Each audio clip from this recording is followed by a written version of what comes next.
Hello விவாஸ், இன்றைய பதிவில் வந்து லோ காஸ்ட் பட்ஜெட்டில் வந்து வளர்க்கக்கூடிய ரொம்ப எளிமையாக வளரக்கூடிய செடிகளை பற்றிய பதிவு தான் கொடுத்துருக்கேன். வீடியோவை முழுசாக ஸ்கிப் பண்ணாமல் பாருங்கள். முதல் செடி துளசி. இந்த துளசி செடி வந்து ரொம்ப தெய்வீக கலாச்சாரம் நிறைந்த செடியாக இருக்குது. மெடிசனுக்கும் அதிகமாக பயன்படுத்தக்கூடியது. ரொம்ப லோ காஸ்ட்டில் ரொம்ப எளிமையாகவே வளர்க்கலாம். தொட்டியில் வச்சுருக்கவங்களுக்கு அடிக்கடி இந்த செடி வந்து காஞ்சி போகிற பிரச்சனை இருக்கும். இதுக்கு வந்து அந்த தொட்டியில் உள்ள மண்ணை மட்டும் ரிமூவ் பண்ணிவிட்டு மாற்றிக்கிட்டு இருந்தாலே போதும். எப்படி வளர்க்குறதுன்னு சொல்லிட்டு ஒரு பதிவு ஒன்று கொடுத்துருக்கேன். வேணுங்கிறவங்க செக் பண்ணி பாருங்கள். எவ்வளோ சூப்பராக வளர்ந்துருக்குன்னு பாருங்கள். இது அதிகமாக வந்து மெடிசனுக்கு பயன்படுத்தப்படுது. அதனால் இந்த செடி வந்து வீட்டில் இருக்கிறது ரொம்பவே வந்து சிறப்பு. நெக்ஸ்ட்டு செடி பார்த்திங்கன்னா மணி பிளான்ட். இந்த செடி வந்து நம்ம ஒரு டைம் வந்து வாங்கி வச்சிட்டாலே போதும், நல்லா சூப்பராகவே வளரும். இதெல்லாம் வந்து கட்டிங்ஸ்லேருந்து எடுத்து வளர்ந்த செடி தான். நல்லா பார்க்குறதுக்கு நல்லா அடர்த்தியாகவே வளரும். நல்லா காடு மாதிரி ஒரு தட்டி வளர்ந்துடுச்சுன்னா அது பாட்டுக்கு வளர்ந்துக்கிட்டே இருக்கும். பார்க்க நல்ல ஒரு அட்ராக்ஷனான செடின்னு சொல்லலாம். வீட்டுக்கு ஒரு அழகை வந்து அதிகமாக ஈர்த்து கொடுக்கக்கூடிய ஒரு செடியாகவும் இந்த செடி இருக்குது. இதை பற்றியும் ஒரு பதிவு கொடுத்துருக்கேன். வேணுங்கிறவங்க போய் பாருங்கள். இந்த செடி வந்து ஒரு கள்ளி செடி, திஷ்டிக்கு பயன்படுத்தக்கூடியது. இதில் பார்த்தா பூ வந்து பார்க்க ரொம்ப அழகாக இருக்கும். பிளாஸ்டிக் பூ மாதிரியே இருக்கும். சீக்கிரமாக வந்து உதிராது. இந்த மழை சீசனில் மட்டும் பார்த்தா செடிகளில் உள்ள அந்த இலைகள், பூக்கள் எல்லாமே உதிர்ந்துடும். அதுக்கப்புறம் வந்து அந்த வெயில் சீசன் வரும்போது நல்லா அதிகமாக பூக்கள் இருக்கும். பார்க்க ரொம்பவே அழகாக இருக்கும். மெயினாக வந்து இது வந்து டிஸ்ட்ரிக்கு வாசலில் வந்து வளர்க்குறது வந்து ரொம்பவே சிறப்பு.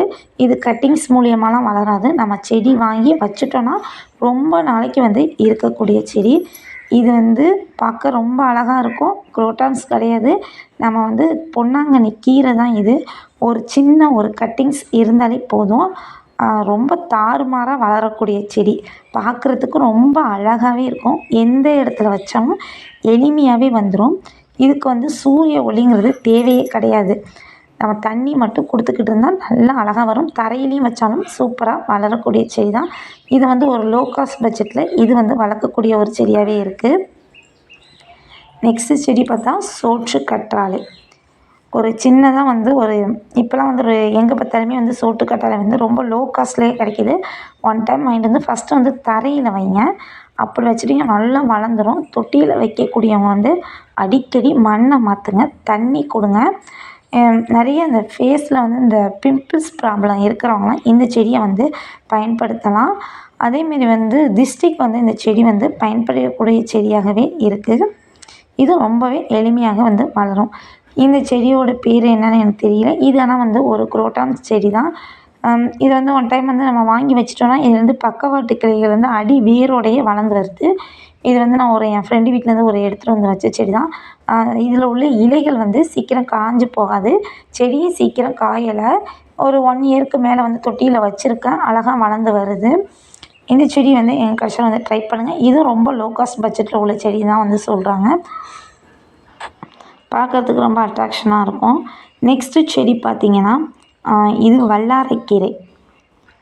சமையலுக்கு பயன்படுத்தக்கூடியதாகவும் இருக்குது. ரெண்டாவது பார்த்தா அழகுக்காகவும் வைக்கலாம். ரொம்ப நம்ம வந்து ஒன் டைம் வந்து வாங்கிட்டு வந்து அந்த உடைய வேரோடு வைக்கணும். வச்சுட்டாலே நல்லா சூப்பராக வளர்ந்துருது. அழகுக்காகவும் வச்சுக்கலாம், நம்ம உணவுக்காக பயன்படுத்தக்கூடிய செடியாகவும் இந்த செடி வந்து இருக்குது. நெக்ஸ்ட்டு செடி பார்த்திங்கன்னா எல்லாருக்கும் தெரிஞ்சது தான் சங்குப்பூ. இந்த சங்குப்பூ வந்து பார்த்தா பெரும்பாலும் நம்ம ரோட்டோரத்துலலாம் நிறைய பார்க்கலாம். அந்த விதைகளை எடுத்துகிட்டு வந்து நானும் இந்த மாதிரி ரோட்டோரத்தில் வந்து விதைகளை எடுத்துகிட்டு வந்து போட்டு வளர்த்த செடி தான். விதைகளை போட்டாலே நல்லா ஊற வச்சுட்டு விதைகளை போடுங்க. கொண்டு வந்து மண்ணில் அப்படியே போட்டால் முளைக்க மாட்டுது. நல்லா தண்ணியில் ஒரு நாளைக்கு ஊற வச்சுட்டா அது நல்லா ஊறினதுக்கப்புறம் ஒரு பச்சை கலரில் அப்படியே முளை விட்டு வர மாதிரி இருக்கும். அதுக்கப்புறம் வச்சு வளர்த்து பாருங்கள். இது வந்து இந்த டேபிள் ரோஸுன்னு சொல்கிறோம்ல, அந்த டேபிள் ரோஸ் தான். இது கட்டிங்ஸ்லேருந்து வளர்த்த செடி தான். இதில் இப்போ வந்து பூ இருந்துச்சு, பசங்க வந்து பறிச்சுட்டாங்க. இந்த பூ பூத்தாலே பார்க்க அவ்வளோ அழகாக இருக்கும். ஆனால் இந்த செடிக்கு கொஞ்சம் வந்து வெயில் வந்து தேவைப்படுது. வெயில் இல்லாத இடத்துல வச்சா செடி வளருது, பூக்கள் வந்து பூக்கிறதே கிடையாது. அவ்வளோதான். இது எல்லாம் ரொம்ப எளிமையான செடி தான். ட்ரை பண்ணி பாருங்கள்.